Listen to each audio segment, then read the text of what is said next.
Hey guys, it's me Super Rocket, and today we're gonna be reviewing Doctor Strange.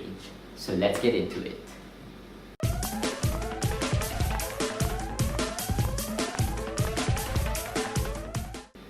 So Doctor Strange came out in 2016, the same year as Captain America Civil War. Well, this came out after Civil War, just like a few months after Civil War. But don't worry, you don't need to freshen up on Civil War before you watch this movie. There's nothing related to Civil War in any sort of way. And it's also you don't need to watch any other Marvel movie as well. It's technically kind of like its own thing. I don't see any references to the Avengers or any other superhero that we've seen before. No, it's just focusing on Doctor Strange most of the time.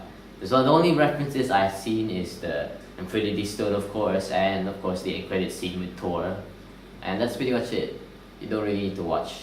You don't really need to watch anything else for that matter. So yeah, it's really good that they did this. I like the Marvel movies that kind of do their own thing. They don't really need to reference anything from the previous movies. I feel like it's best if they just reference this a bit, and they accomplish that in this movie. They also references a bit the ones that are important in this movie. So yeah, I like how they did that. So let's talk about the special effects, shall we? Because it plays a big part in Doctor Strange. With the whole shifting of the world in most of the scenes in the movie. I found it pretty interesting. It's actually pretty cool to see this. It's so cool how far we went in special effects, So yeah, I love how they shift all the blocks in the buildings and all that. I always wonder how did they manage to do that. It's just so cool to see. And all of the buildings going up and down, everything just forming into position and just moving around all over the place. It's just so cool to see. I really love the final boss battle. It's pretty cool. I like how we get to see a destruction of a city, but this time in reverse. It's just so cool to see. So what about the story in this film?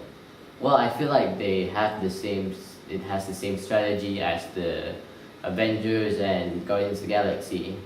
They did a simple story so they can focus more on everything else that's in the movie. Like in this movie's case is the things like the special effects, like I mentioned earlier. So yeah, there's nothing wrong with this strategy. It makes sense for them to do it. It's right. But I feel like the story is actually have a bit more higher standard than the other movies that use it, which is of course Avengers and Guardians of the Galaxy.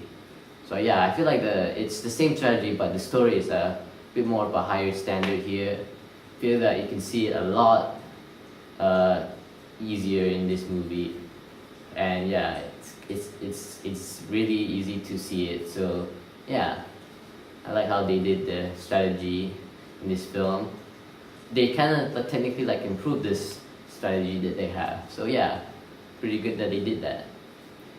So what about the characters in this film? Well, they're not the best, but they certainly get the job done. Plus, some of them are pretty good, like Wong and Doctor Strange himself. And that's pretty much all of what I can say for this movie. It's just a nice, small, fun ride for the introduction to Doctor Strange. It's not a big deal here.